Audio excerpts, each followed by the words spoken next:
My name's Mandy. You cannot see me because I am behind the camera, but just want to set a few things for how we're going to operate today since we have people in person and online.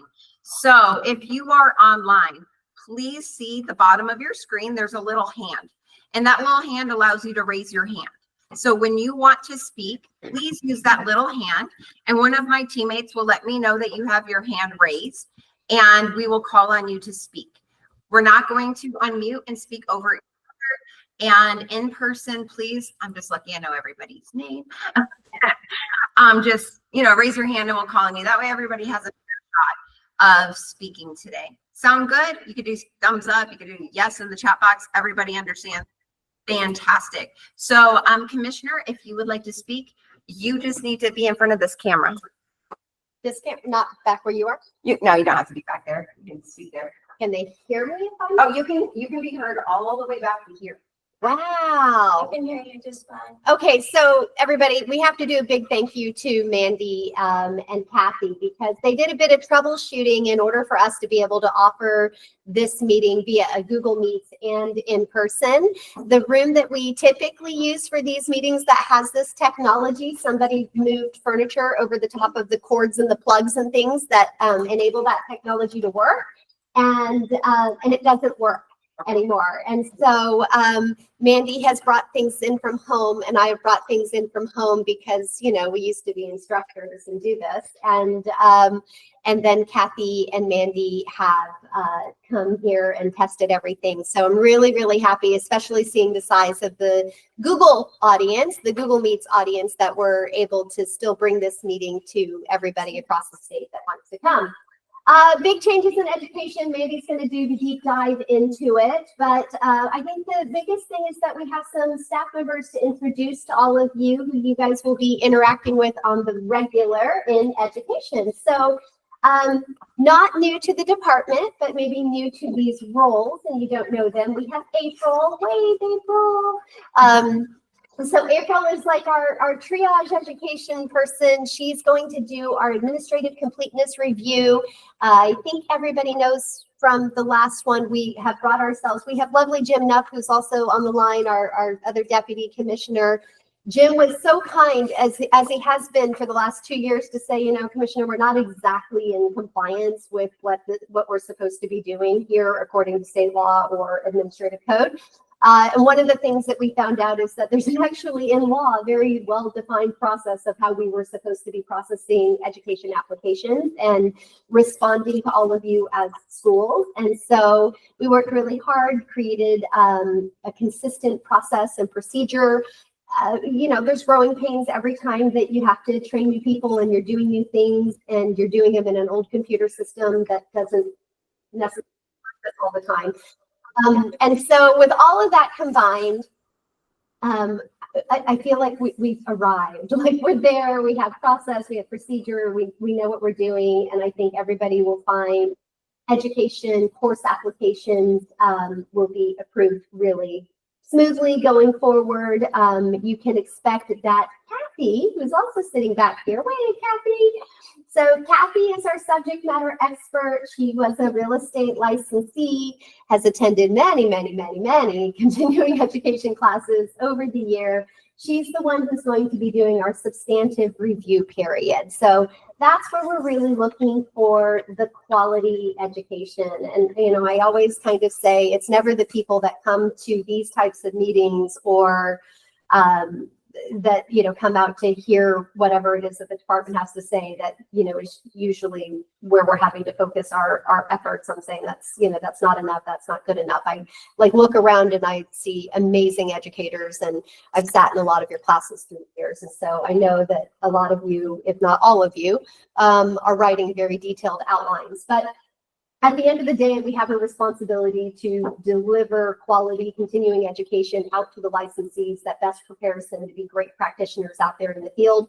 And we can't do that without substantively reviewing the courses and understanding ourselves what those educational module hours are going to look like, right? If we read an outline and we're like, we have no idea what that instructor is going to stand up there and say for 50 minutes, then you're going to have communication with the department where we're going to say that's not exactly, we don't understand. You need to help us understand how this fits into what administrative law says that these continuing education classes can be. And I understand that's what most of this meeting is about, is we are in our 5-year rule review period. I see Liz sitting back here, Assistant Commissioner Liz Recchia, and we want to hear from you.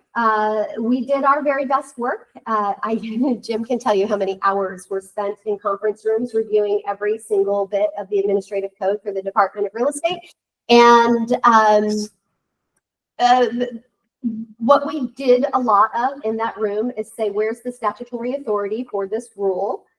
Because administrative code is, agencies aren't just supposed to make up laws. It's supposed to be to clarify what the statutes are saying and to elaborate. And usually statutes will say things like, and the Department of Real Estate, the commissioner shall determine the rest of this by rule. And so there's a lot of authority that's given in statutory law for an agency to better define the nitty-gritty, the nuts and the bolts. The legislature gives us the big picture, and then when we go to actually administer it, administrative law is used to make clear the nuts and bolts of what that legislation was, so that all of you, I tend to meet, like with the most recent change that happened with the inactive license, we actually met with the bill sponsor, the person that originated that, because it became law, and talked about like, what is the intent of this statute? Like, because we want to be sure that as we write the administrative, code, I'm not elected by anybody. I'm appointed by a governor. And so if our lawmakers who were elected by the people of Arizona and the governor who's elected by the people of Arizona sign something into law, then I'm going to do my very best job as a public servant to deliver the purest interpretation of what that law was meant to be for the industry, and not try to, you guys know my passion for education, so not try to change what the intent of that law was, because maybe personally I didn't love something that passed into law. So because there's like, right, you have to come into this job and you have to take that personal away, and you're here to do a job within a limited scope. And I respect our democracy, so I won't overstep my role. And so that all said, we went through the rule book. We did our best work, but even with the amount of real estate expertise that sat in that room going through these rules, we're only we only have the body of knowledge of our experience in real estate. And so that's why the public comment period is so important. It's so important that we hear from everybody who's actually doing these things, and then that you also understand the scope of where my authority comes in and what rules are meant to be. Because, somebody gave me as a gift a notepad that was like, laws if I got to rule the world, kind of a thing. And that's not what the administrative code is. And so I really, there will be a lot of suggestions that will probably happen that in my heart as a former educator, I am like, yes, but I don't think I have the statutory authority to actually do that. Like, there are a lot of things where I feel that administratively I could be overstepping, and that the true place for that is with a lobbyist in front of lawmakers creating the law that would enable us to have those types of administrative laws and those types of rules for our industry. So keep it into that scope as you do it, because I'm sure you guys have a lot of great ideas. I'm sure you guys love some of the changes that are happening about as much as I do, but we'll adapt as an industry, and if we all work together, I think we can come up with the best product. So I won't take any more of your time. I'll leave this to Mandy and Liz and Kathy and April, and enjoy. Do you want? Okay, so we'll maybe see you online. You'll maybe see me online. Awesome. All right. Thank you, Commissioner. You're welcome. Woohoo, Commissioner. Thank you. My son got student of the month. So Oh, Lena just joined us, and her son just got student of the month. So shout out. Woohoo. Good mommy. So I know that you see the back of our heads online, but at the end of the day, if you want to see the front, come to the down here to the Arizona Department of Real Estate, or we'll do an all Google Meet sometime. But I'm really excited to talk about a couple things. I don't think anybody knows officially, but I am now over all of operations for the Department of Real Estate. So if you have an issue with licensing, education, development services, audits, investigations, enforcement, compliance, recovery fund, and HOAs, please see Mandy. And thank you in advance for your patience. And I love the fact that I love education so much. And so I was really excited about today that I even put together my own notes to make sure we got everything out. Because before we turn it over to Liz, there's a few things you should know. First of all, we are redoing all of our education forms. I know that's continuous. The governor put in place this thing called Form Frenzy. And Form Frenzy is how do you simplify forms so government doesn't seem so form heavy? No, like good question, because there seems to be a form for everything. And then how do you make it so it's in line with the governor's overall theme of everything? So I know you guys just had a brand new course application. That's two parts. You have the main part and then the addendum to go with it for continuing education. We're taking away both addendums here soon and combining it all as one form to just make it flow, because the biggest thing we see is an oopsie usually like a really big CE school will mean to do well, or someone who's just really tired and they'll turn in the application part 1 and then the addendums for another class, right? And they didn't mean to do that, but it's just what happened. And we have to send back, hey, it's administratively deficient, please send in the, and it's no big deal, but we can really cut that down. The other forms that you're going to see come out that might shock you a little bit is the instructor approval application form. This no longer requires a school to sign off. The schools have contract agreements just like brokers do with their instructors. And it seems as though how our IT system was set up originally, instructors do not have their own login. So everything was going through a sponsor school to submit. Well, if a sponsor school or a school is not available to submit for an instructor, should that hold the instructor back from being able to submit to us to see if they would be able to be certified to teach? And the answer is no. So now they can submit their own applications if they'd like to. You can still assist them as school administrators. I think that's very nice. And I think instructors like that. At least I liked having someone control me. Also, they no longer need a school signature as soon as the form rolls out, which will be next week, to remove a school or change their primary school. Just like a licensee does not need a broker's signature. Now, are they required to make the school aware? Yes. But if they are to add a school, they must have the school administrator's signature. If they're to add a primary school or a secondary school, that school administrator has to say, we said yes to this person, because that's unfair to your school. The big change with that, and you know, brokers run into it. They have termination clauses. They weren't supposed to leave me. They have these fees. It's their certification, just like it's their license, and that's all done through civil court on any employment agreement. But I think it'll streamline a lot of things, because I know when I first started, the teacher I was under in school I was under, it was a one-man band, and she was wonderful, but she was so slammed all the time. She couldn't get to signing my application and my renewal, and she didn't mean anything by it, but she was slammed all the time, and I could have turned it in for myself, right? Because it's my ability to teach. When does this take effect? It will take effect as soon as we roll out the form. So we will definitely notify all of you. Right now, the form has been approved and Jason just needs to put it on the website, but there's steps to that. There seems to be steps to everything. Course application, we talked about that.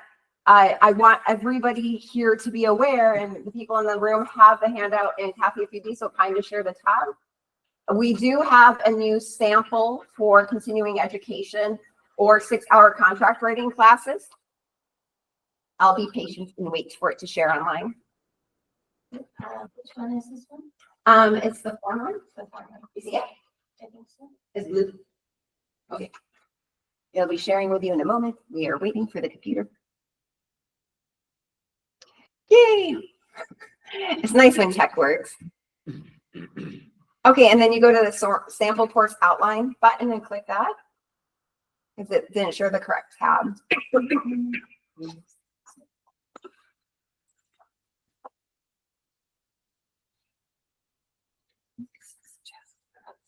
Oh, you can't do it on here. You have to click here. Click there. And then click there. And then you're gonna, oh no, it's, sorry guys, technical difficulties. We were supposed to be in a different room and life would have been really nice.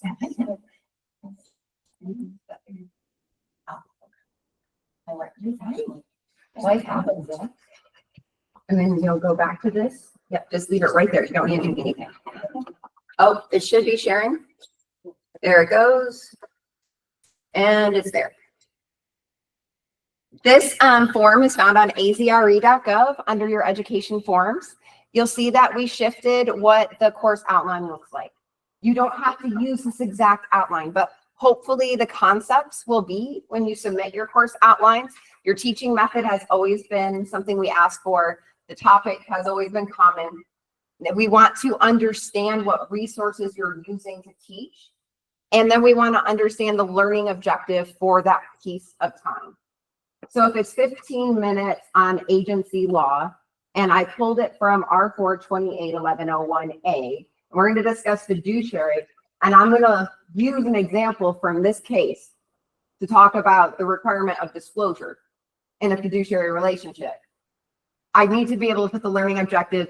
The students will be able to define what disclosure means based on case law for fiduciary, right? So it's really what is the student supposed to be taking from the course? Now, I think mentally, when you guys write your course outlines, you already are thinking of that. Isn't that how we like form the whole class? But now we're just asking for you to tell us. And we're also going through when we do substantive review to make sure that what you're referencing is accurate. It's the most up to date. Something I've learned here is that law numbers change and references change and amounts change and all kinds of things change. So we're just doing a double check. And if it doesn't line up, we'll send you back that information and say, hey, this seems to be, out of date. Here's what we found. Can you please revise? Sorry, Dana's wondering why I always make eye contact with her, and it's because I'm just really used to making eye contact with her. So the other forms that are right now being updated is the course application form for pre-licensing. We're working on that. And then the proctor form for anybody that teaches broker or salesperson's pre-licensing. All right, this has been an area. Oh, you can stop sharing. That's extremely confusing to me coming into education. So we have this magical folder, and it's a cool folder. It's in our Google Drive. And schools submit proctor forms, and they sign off for every single student that is proctored, and that's great. But that form, we check it, we make sure it's filled out, we make sure it's signed by the proctor, and then it goes into this magical folder that we never look at again. We're taking that form away. Pre-licensing schools are responsible to keep track of students that are proctored and by whom and verify that the law is being met. But that's for the schools to keep track of. I don't care if it's in an Excel spreadsheet. If we have an investigation that we're wondering if someone cheated on their school examination, who are we calling?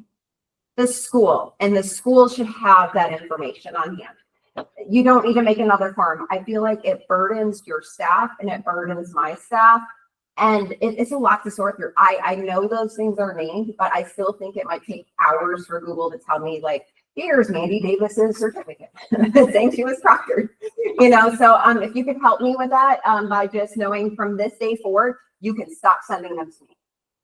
And you need to keep your own records, as Jenny reminded me, for 5 years. And that would be really nice if you made an internal process. If you choose to use the form internally to keep for yourself, feel free. But it's no longer required unless you're audited or asked for it to show a record of someone being proctored. Does that make sense? Everybody okay? Oh, I got hands applauding. I like this group. I'm with you guys. Oh, Jeff, Mr. Davis has a question. Go ahead. You can unmute Mr. Davis. So just to clarify, the proctor forms are no longer to be turned in as of today? Yes. Okay, so we'll keep them on our own records, but they are no longer required for us, the schools, to be submitted to you starting today. Yes. Got it. Thank you. And I will send out a recap email that says that. Yeah, but Jeff, if you don't want, sorry, Mr. Davis, if you don't want to keep a form internally, you could just make a record. So you could do it like a broker log, you know, who proctored them, where they were proctored, all the same information, but in your own log. So however you want to keep track of that, I just need you to have the records. If anybody has feedback on that, because the one thing I am looking at on the pre-licensing school application is going, okay, who do you use as proctors? How do you determine someone's a proctor? And it might just be their employee of the department of the school, they're at this location, you know, that way we understand who's proctoring, but we don't want it turned in every time. It should just be on your application or your renewal. The other thing to discuss with school applications. We have this really interesting thing called the school audit declaration. It's very long. You fill out yes, no, maybe. And you give me no evidence to go with it, as you shouldn't, because I do not have time to review everybody's evidence to go with it every 2 years. This is shifting. We no longer are requesting school audit declarations from any real estate school on a 2-year basis. We will be redoing a renewal form that will ask the information we need to know for our system. So upon renewal of your school, which I believe is every 4 years, you will be updating us at that time, just like they do with the broker audit declaration. Now we are creating, and Elena spoke to it, and everything in my department takes a lot of time. We are creating a school audit process. And that school audit process will be very simple, where we randomize a school to select, and we'll ask you at that time for your records. And we'll check everything's good, like you said it was. And that will be on a one-on-one basis, but we are not ready to roll that out yet, and we are not ready to start that. So please just continue to keep your own records. 14-day exception request.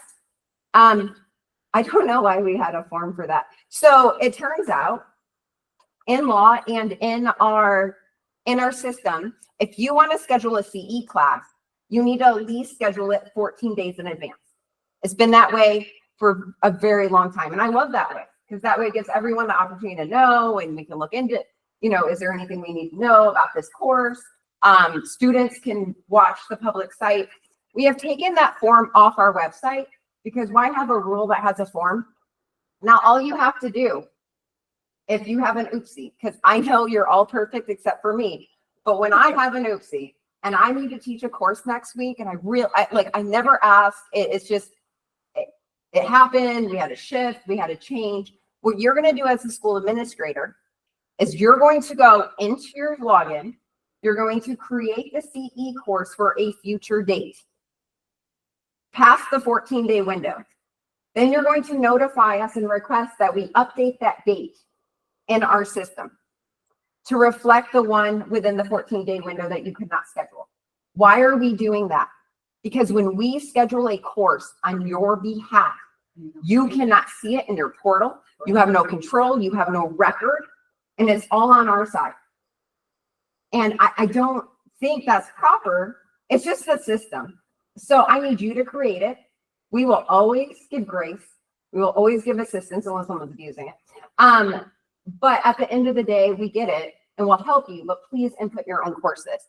And this way you can see it. And if you're like, well, I don't care, as long as you say I'm good, I'm good. Well, we do care, because it's quite cumbersome if we mess something up on your behalf that you gave us and the location changed, the instructor changed, if there were any changes or you needed a record of that. Why wouldn't you just want that at your own fingertips?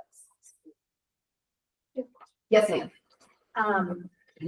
So are you allowing, if, for example, a course is scheduled, it's less than the 14-day notice, we have to, for emergency reasons, there's no instructor able to change it, but to change the course to a different course, are you allowing for these steps to accommodate that? Yes.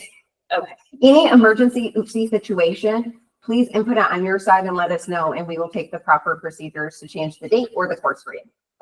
And if we run into an IT issue because we can't do something we thought we could do, we'll call you and we'll get you to help us so we can immediately help you.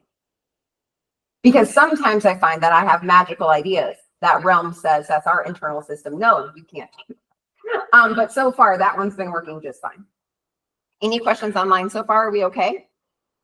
Okay, so we have covered all the things I wanted to talk to you about. And it is 10:25, and I am going to invite up the Assistant Commissioner, Liz Recchia. In the room, you all have, oh, okay, that's Jim. Go ahead, Jim. Hey, thanks, Mandy. Really just wanted to come on today to give a bit of a legislative update. As you know, legislative session begins first couple of weeks of January. We are well into the beginnings of legislation. I'm tracking about 160 bills that impact either industry, department, in some way, some fashion. Wanted to bring your attention to two bills right off the bat that we're watching. HB 2008 is a bill that is designed to address deed fraud. It is mainly impacting notaries and notary publics, and basically what the requirements are around when transfer or when notarizing something that involves certain types of deeds, and those are obviously real property impacted deeds. The other one that I want to bring your attention to, and this one is really for you to start planning, start thinking about, is HB 2624. It would create a separate timeshare license from the real estate license. So it would be, you could be a real estate practitioner as the traditional model holds and still continue to engage in timeshare, or you could just get this, I don't want to call it a smaller, separate license that is just designed for timeshare. It would be less hours, pre-licensing hours. It would be a smaller exam, but nonetheless, wanted to bring up to you guys so that you could start thinking about how you would, if you want to engage in timeshare education, how you would go about that, and so that you could start planning ahead. Again, that is HB 2624. That's all I got, Mandy. Oh, thank you, Jim. Thank you for speaking up. Yeah, Jim is tracking so many bills right now. We have another, Karen. Hi, I just have a question about HB 2624. What about brokers for a timeshare company? Will they still have a standard real estate broker's license? As the bill reads, that is correct, yes. Good, thank you. Yep. Any other questions for Jim? Okay, Dana has a question for you, Jim. So Jim, does that mean that a practitioner selling timeshares does less hours every 2 years, or do they still need to do their 24 as normal? Yeah, so we would work all that out after, if the legislation passes, we would work all that out after. You're talking about specifically continuing education? Yes, sir. Yeah, so the statute or the legislation as it's written is silent on that. It says that the commissioner may develop rules around it. So that would come after the legislation passed, and then we would decide, sorry, I have it going on in the background if you heard that bell. We would decide that after working with industry to work out those rules and what those requirements would be for CE. Okay, thank you. Yep. Yeah, one thing I noticed about Bill since I've been here an hour and a half, a year and a half. Feels like it. An hour and a half. Yeah. Is that the bill themselves, the statutes that they pass themselves don't give enough detail to what the continuing needs would be to continue a professional license, just like the inactive license bill that passed. The last thing I forgot before, don't sit down, Liz, I swear I'm done, is I'm supposed to ask, as you all know, law in September passed that property managers need to attend a broker management 3B on property management specifically, since we have so many issues with trust accounting, and we just want to help people do better. There have been quite a few schools who have wrote property management courses now and been approved for them for specifically the NC 3B. If you are interested, we want to hear from you to know if we should put our time there for us to create a class in a box like we did for Firewise and deed fraud and water. Let us know. The courses we create are $200. The course outlines we create are absolutely no cost to the industry. We love people writing the courses, and we would love more BMC 3B courses. And I think one of the roadblocks might be the writing. So my email directly is M as in Mandy, N as in Nancy, EAT@azre.gov. Again, mneats@azre.gov. And now it's time for Liz Recchia. You're welcome. I'm gonna borrow your pen so I can take notes for you. I'm gonna take your pad. There you go. There you go. And once again, you dress similar. This is what happens when you're accidental. Good morning. I'm Liz Breck, the Assistant Commissioner for the Enforcement and Compliance Division. And one of the things I'm doing is helping Jim with the rules changes. So as we've had for the last, well, since November 22nd, just before Thanksgiving, we opened up the docket for people to give us comments. We officially closed it on January 31st, but we noticed we got some comments from the education industry, but not very many. So we thought that we would come into this meeting today and give the industry another chance to give comments in case you didn't know about the rule changes that are being proposed, or you had thought about it but hadn't got a chance to get the comments to me. So you can absolutely, that's what today's about. We're going to go through the education stuff. If you're in room, I hope you got this packet because this is specifically what we're going to be discussing today. The proposed rules package is this. It's online on azre.gov, and you can scroll down to news and go into news, and you will find the docket opening. And then you can just download or look this entire document. It has licensing, it has subdivisions, it has lots of all the rules that we have, but for our purposes today, they're going to be education section. So what I like to do is go through this. Some of you may already, in preparation for this meeting, have comments, and if someone can make sure that Kathy or maybe can you see online people in case they have comments? I will make sure I do. Okay, great. It's a little strange with the lighting place. I'm not sure I'll catch up. So is there anyone who already has comments they would like to submit right now verbally to us on any of the sections in education? And that's going to be, for those of you who are online and have pulled it up on your computer, we're looking at document page number 16. R4-28401, and we will go through document page number 21, and that's our education stuff. So is there anyone within online or in the room that already has comments they would like to make? Is that a question? No, I was just letting people Go know down here. to raise their hand. Okay, great, thank you. Dan has a comment. Mary? Two questions. One, can you say how you got to this document online? Because Okay, the location of it, if you go to azre.gov, right, I'm there. and then you're on our homepage, scroll down to the bottom. Right. On the left-hand side, you will see news. It's a news Yep. item. Click into there. Okay. And then scroll down until you get to an item that says docket opening. And then click on the picture. And then click on the picture, yeah. Okay. Did you find it? Yes, I did. Thank you. You're welcome. I just didn't go far enough. That's okay. And I think that this is the document where it says that we're changing the requirements for the number of hours that students can take more than 9 hours a day of CE. Is that true? This is, yeah, that's one of the items in the rules. So you can scroll through and find that it's on actually document page 16. R4-28401. It's item E as an elephant. That's for pre-licensing. And then there's one for CE as well later on in the document. 402. 402. And 402 is for the CE. So go ahead. Guess I'm curious why that's being changed. Because we have no statutory authority to limit that. So all of our rules have to attach to a law statute. And when Okay. there's not a statute that says that, we can't just make it up. So if we want to get it put back in, then somebody has to put it forward in legislation. Yeah, you have to talk to your legislators about it. All right. Yes. Is there anyone else who has comments? Thank you for that.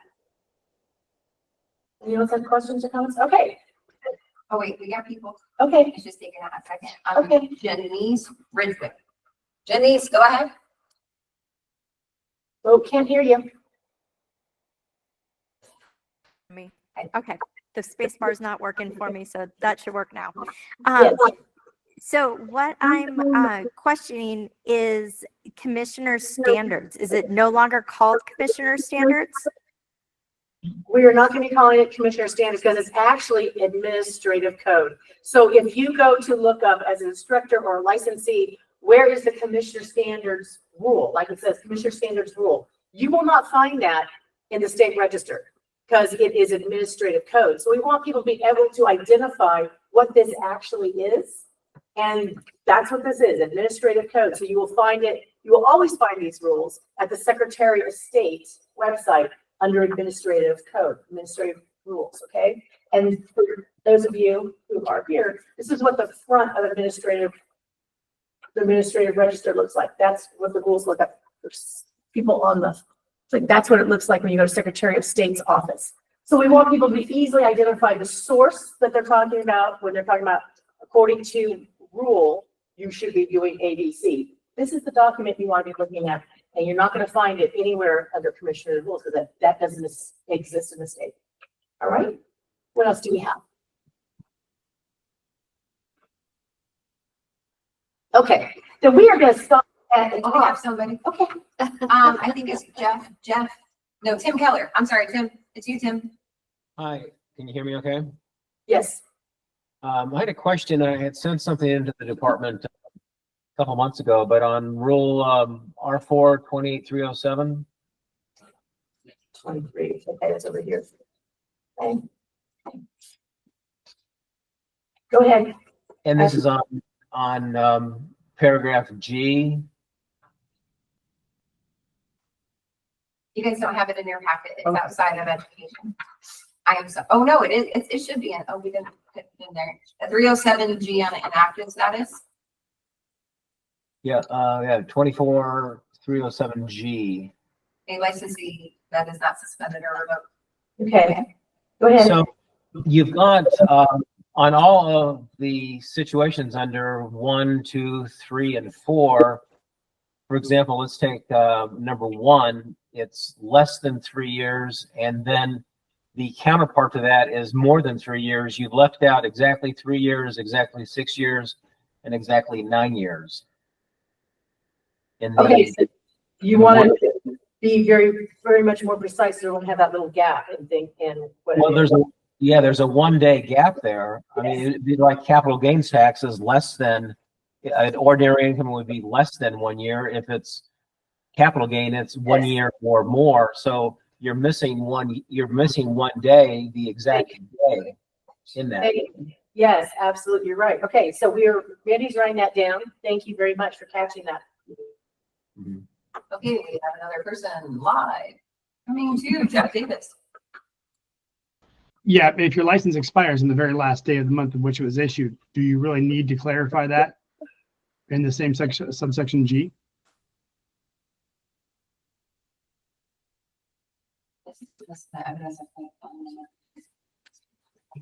Does that make sense? I'm looking at it.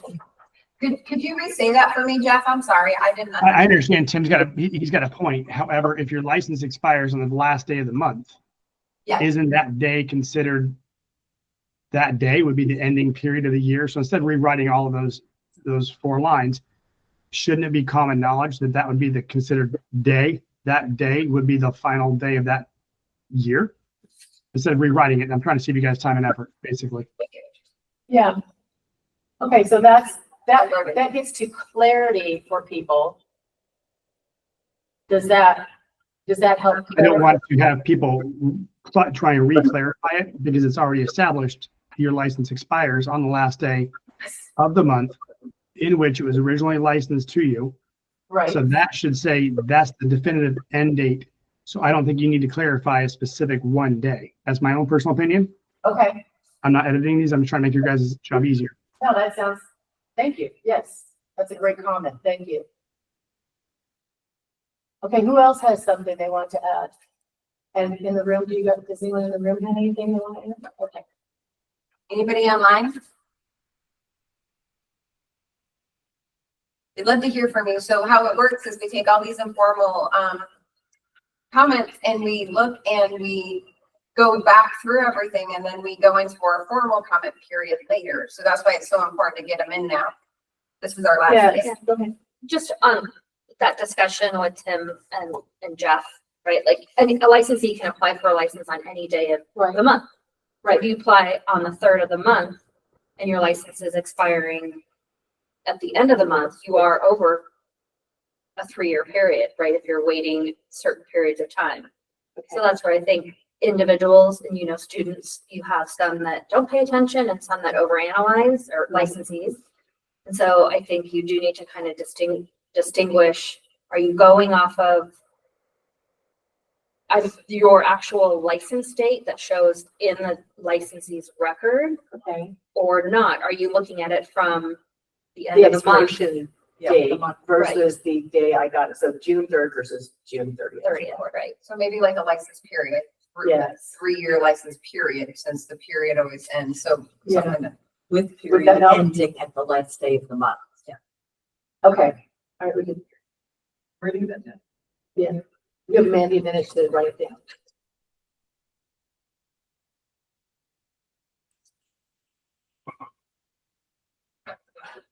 So the way this works is we are at the end of our informal comment period. It was a little over 60 days total. And then we go through, we take all of this and we look at all the comments that everyone sent to us, or like in meetings like this where people verbally were giving us comments. And we go through every single one and look at it and make sure that we will take phrases sometimes we'll take 3 or 4 sentences out of something someone says. And sometimes we'll take what we had and what they had and sort of mix it up and come with something that we think is better and more clarified. So we do all that line by line, reread everything, try to make sure that everything is the way it should be. Then we have to go back through a process where we have to go through other agencies to give us approval for us to then have that final copy that we think is the final copy, and we have done worked really hard, and that's what we think should be published. Get approvals for that. We have no control over those time periods. Those are other agencies. We are just, please do this. And if it takes them a week, it takes them a week. If it takes them several months, it takes them several months. So we just have to, that's where we're in limbo. And then once we get that back, once we get our approvals back, then we go back to the Secretary of State with that final edition, and we ask the Secretary of State to publish it. From the day I submit it to the day it actually gets published, it's about 3-week difference. And then it's published, they'll be open for public comment again. And the law says we have to have it open for 30 days, but we have decided to do it for 60 days. And then if everything's good, then that final last day of that publishing is then the next day it becomes the rule. So that's sort of the sequence. In my heart of hearts, I would like the whole system, the whole process to be completed. So we have new rules by the end of July. I don't know if that's gonna happen. Sally Ireland raised her hand. Okay. Sally?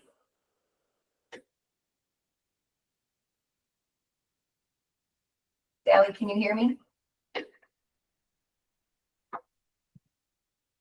Give you a moment. Sally, can you hear me? Sally Ireland? No, I guess maybe her computer's. Do you want to type, Sally? Yeah, you can type it in. Okay. Okay, anyone else in the room have anything else they want to discuss or that you have questions about, suggestions? We've had some really great, I'm gonna call your attention to, some of the things that are happening in technology. Yeah, Mary Sand has a comment in the chat. Okay. So for pre-licensing testing, have all questions regarding maximum education hours in a day been removed? Yes. Mm-hmm. Yes. Good morning. Good morning. Hi, Sally. Sorry, I don't know Google Meets that well. I didn't know how to unmute myself. Sorry for that. It's okay, we feel the same way. And I'm wondering if within the scope of this project, are you going to be redefining the CE categories and possibly loosening up what's written currently for the general category? I heard redefining the categories. And what was the thing about general? I didn't catch it. I'm redefining. For the CE categories, are you going to be opening up the general?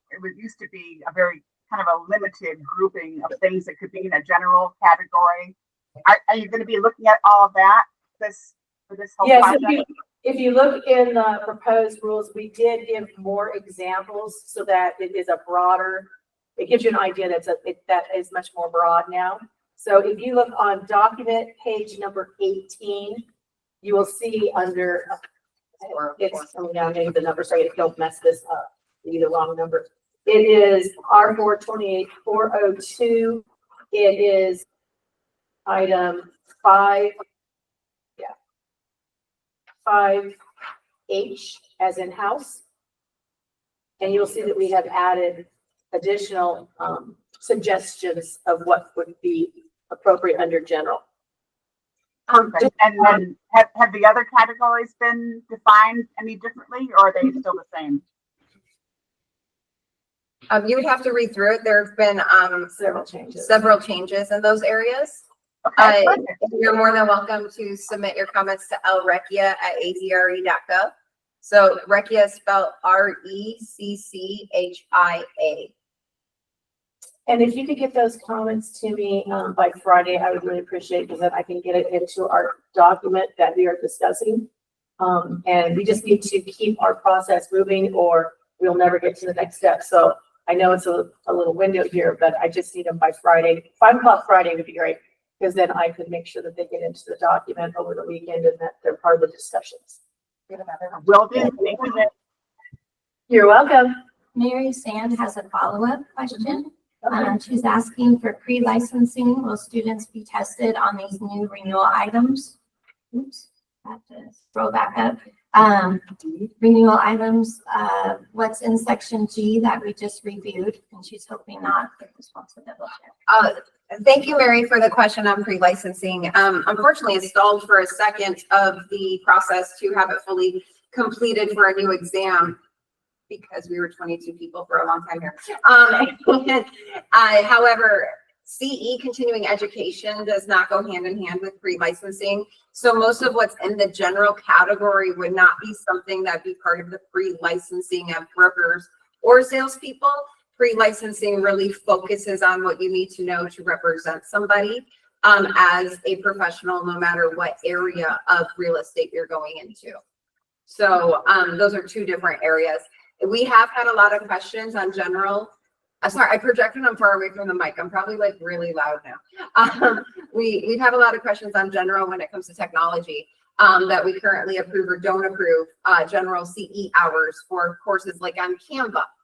If you can rack the majority of that course to be on something specific to a CE approved area and show us how it would protect the public by teaching it, we have people to approve general education CE hours and technology courses because they focused on advertising. They focused on misrepresentations in advertising. They focused on prominently displayed. So this section is R428-502, which I know this class knows very, very well. They focus on, are you presenting the best product for your seller? You know, they focus on areas that we would approve for continuing education that would help the public.